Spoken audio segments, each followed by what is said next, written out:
Welcome into the Pac-12 digital stream. Gavin Shaw alongside Troy Tauscher bring you all the action from the Arizona State Classic. Third place game coming up. It's Long Beach State taking on the Boston University Terriers.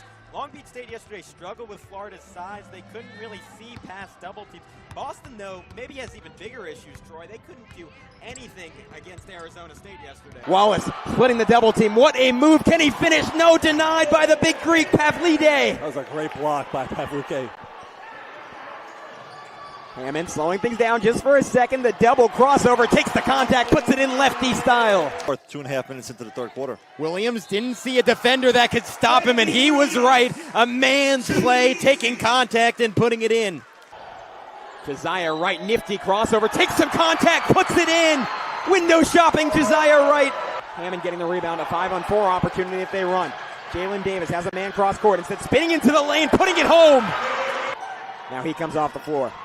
Nearly double dribble, but they give him the flush. Oh, just gave him that seam, and he slammed it home. Collins Onyike. Burnett back the other way, the athletic layup. Good answer there by Burnett.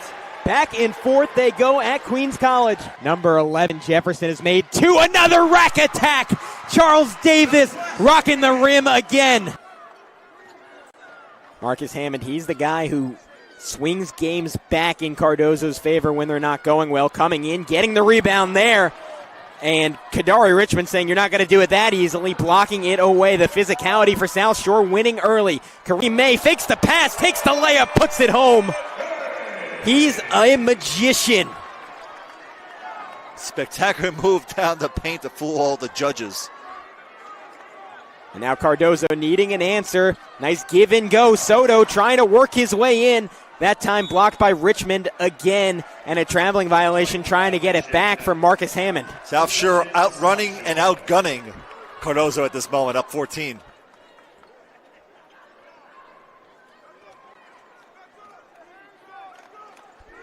Larry continuing to do his best Clyde Frazier impersonation. Another key for South Shore, they have no fouls in the half. Odukale operating between the cylinders right near that Brooklyn Nets logo on half court.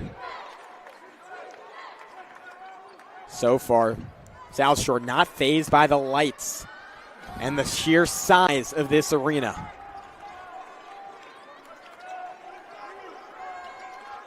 Hammond yet to get on the board. Number 5 for Cardozo. 15 points, 5 rebounds, 7 assists on the season. The senior committed to Niagara. Now he gets his chance. An NBA 3, no problem from Marcus Hammond.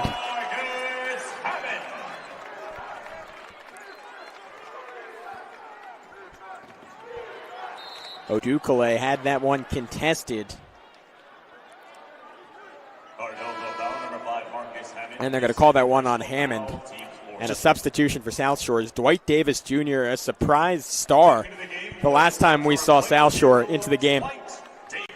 And Marcus Hammond just picking up his second foul as well. So you have Hammond and both Soto on the floor of 2 fouls for Cardozo. Yeah, and that's scary if you're Ron Niclario trying to win his third city title, one in 1999, one in 2004. Excuse me, one in 2014. Going to be tough to get his third if South Shore keeps shooting it like this. Dwight Davis Jr., big-time 3-ball. Lob thrown up. Davis barely able to catch it. Hammond on the attack now, looking for Utley, who's been quiet so far, only scoring once, and he stepped on the sideline there. Looks somewhat that Cardozo's trying to rush, not necessarily the shots, but the ability to move the ball, and unfortunately not enough space for them on this big court.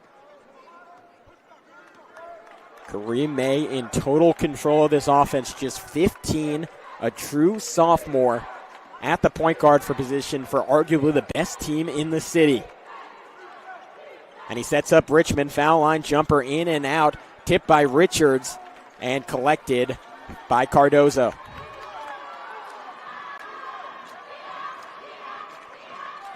Marcus Hammond working right to left. Now Utley, Hammond.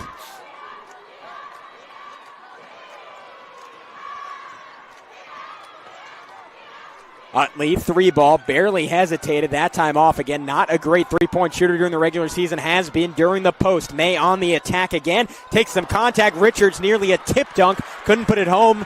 Put back also off. Now Onyike ahead of steam. Concession Cardozo.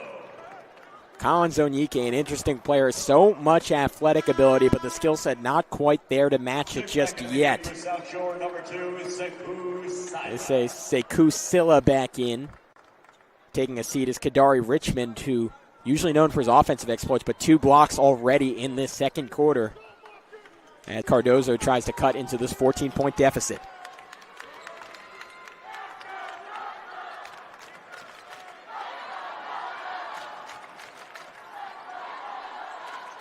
Hammond doubled, pulls it back out. Davis set up with a runway, and that's the 3rd or 4th time that's happened to Cardozo. 2nd time it's happened to Davis, just stepping on the sideline. And Larry, do you think that's a product of South Shore's size kind of pushing them further out than they usually would be? It's possible because the fact that they're playing on a court that's much bigger than the one at the Queens Gym in Cardozo High School, you would think that there would be more room to expand, but because of the size of South Shore and the inability to get the ball to where it has to be, it's causing these turnovers for the judges. Cardozo on the season again, 27-3. You take out the forfeits, 27-1, 14-0 in conference play. They have not lost a game in New York City, at least in public school play. That time Silla fouled up on his way to the basket. Cardozo foul number 2, Collins Onyike, his first personal foul, team's 5th. So that'll mean free throws for Sekou Silla.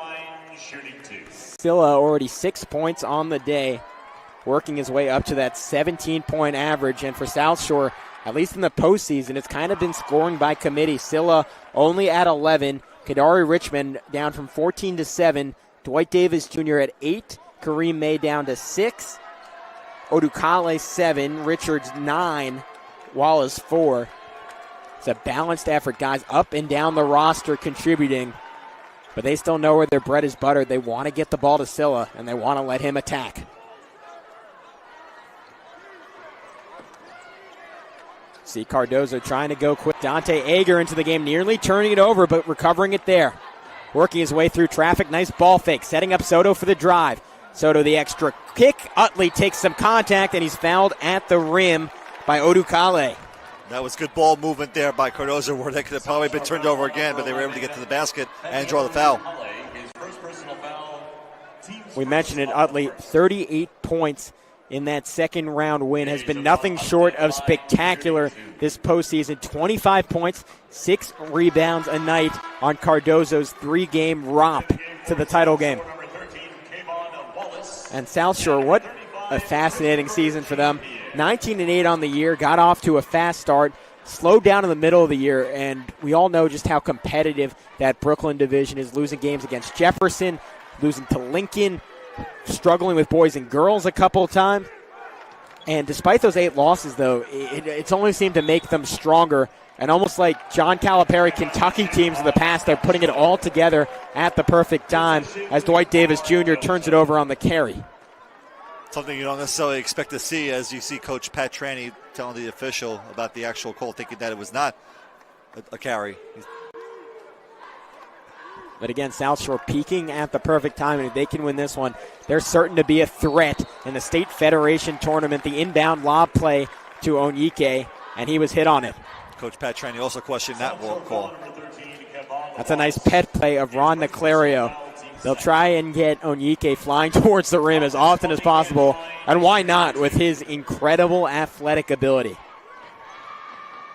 He's had a generally quiet postseason, just 7 points, 7 rebounds, but Larry, as we've seen today, it just takes one play for him to change the momentum of games. Against Jefferson, had a two-handed flush that turned that one around when Cardozo was losing in the early going. Absolutely.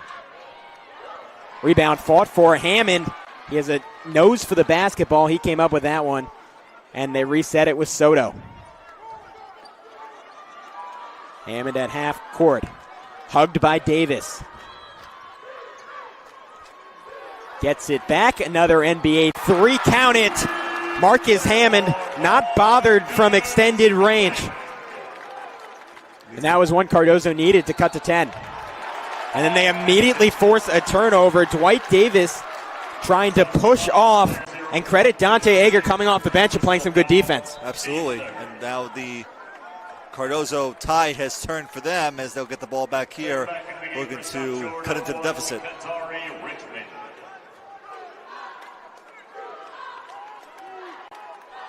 Hammond working against the zone look now to slow things down.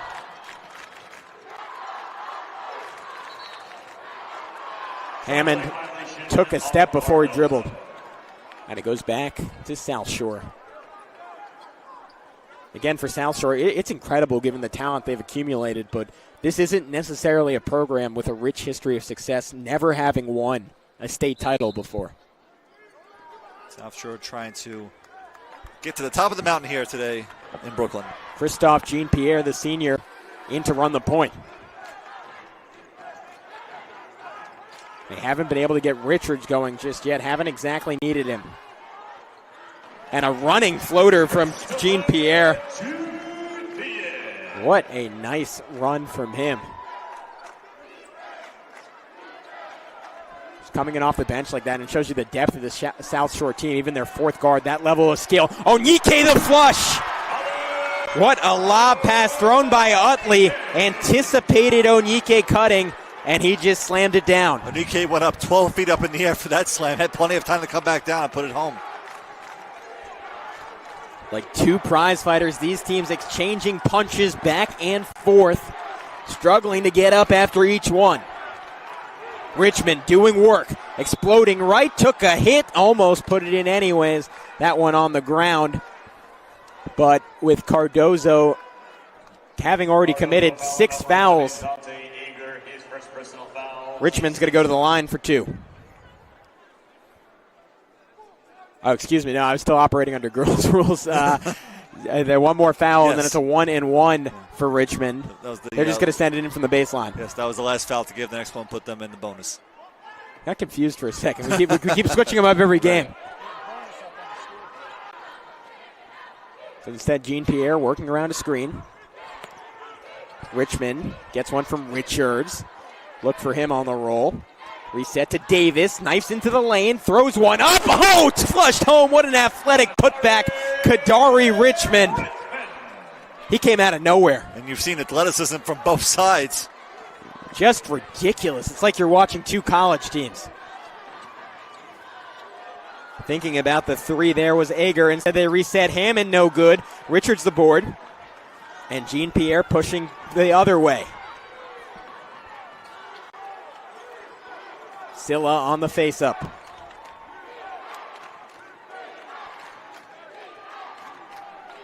Hammond guarding Jean-Pierre. Double team comes. They leave Richard for a second. Silla through traffic. Richards the putback up and in. South Shore makes things so tough on you.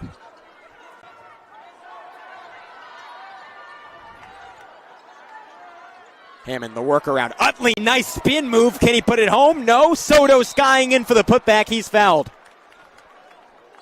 Soto, right place, right time. Gets the foul. We'll go to the line for 2.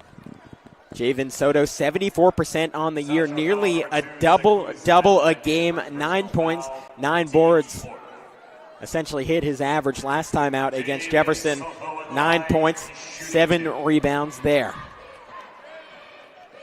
Soto playing with those 2 fouls hasn't curbed his aggressiveness. Nice instincts going in for that rebound.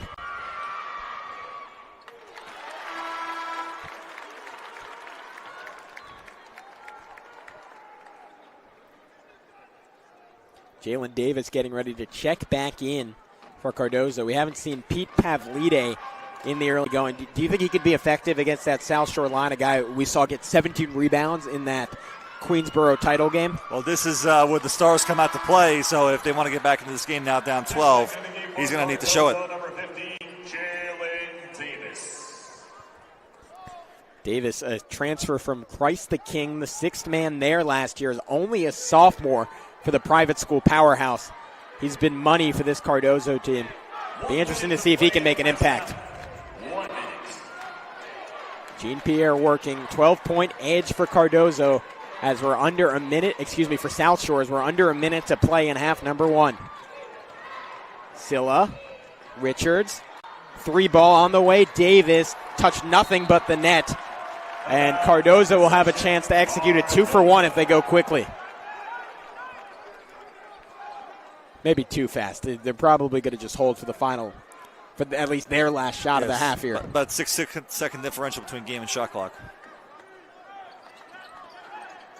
Utley swings it. Davis a touch, up and under, blocked away again. Third rejection for Richmond. Back the other way, Jean-Pierre out of control. But a blocking foul taken by Utley. Cardozo foul on number 1, Javon Utley, his first personal foul, team 7. Looked like he did establish himself down there, but the officials did not see it that way. When it rains, it pours for Cardozo. That's kind of been how this game has gone. South Shore seemingly getting every break and creating a lot of them themselves. You're going to have a bit of a stoppage here as they mop up the floor right underneath the basket. So South Shore, we said it, only 19-8 on the season, but the playoffs haven't been much of a challenge for them, winning every single game by 27 points. And coincidentally, the first 2 games that they played against Manhattan Center and Paul Robeson, both by the score of 89-62. And that same Paul Roberson team beat them by 7 earlier this season. So it's interesting to see just how improved South Shore is. Mentioned it, Ron Niclario on the other side, going for title number 3. Coaching for a lot more than that today, with his ailing mother trying to get this title for her. As his Cardozo judges will hold for the final shot. Onyike swings it around. Soto. That was Ager leaving it short. Jean-Pierre, 4 seconds to go. Lost control of the basketball, and it'll stay with South Shore. 2.8 left in the half. South Shore will get 1 shot to extend a 13-point advantage. Davis to send it in. Jean-Pierre in the backcourt. Get a chance to take an NBA shot. Fire from half court. Way short on that one. But it's not going to matter for the Vikings. A 35-22 halftime advantage. They've been dominant in half number 1. Back with the winning coach, Charlie Turner-Thorne. Charlie, we talked last night, and you told me how tough this Oral Roberts team was. What allowed you guys to pull away? Sophie Bruner, clearly the story of the first half, going 7 for 7 from the field. But Riley Richardson was the name that really stood out for me in that second. She was excellent, and then she hit that buzzer beater. Yeah, good luck pressuring Riley Richardson. So as a coach, I know you're contractually obligated not to overlook any game, but after Christmas, you guys have Stanford coming in, the 10th ranked team in the country. With this incredibly strong finish to non-conference play, do you think your group is ready for that? We'll be ready. All right, so a great pitch from Charlie Turner-Thorne for fans to come out, and a great effort for Sun Devils. They win their 6th game in a row. For Ashley Elliott, for Charlie Turner-Thorne, for myself, that's it from Wells Fargo Arena. Thank you for tuning in.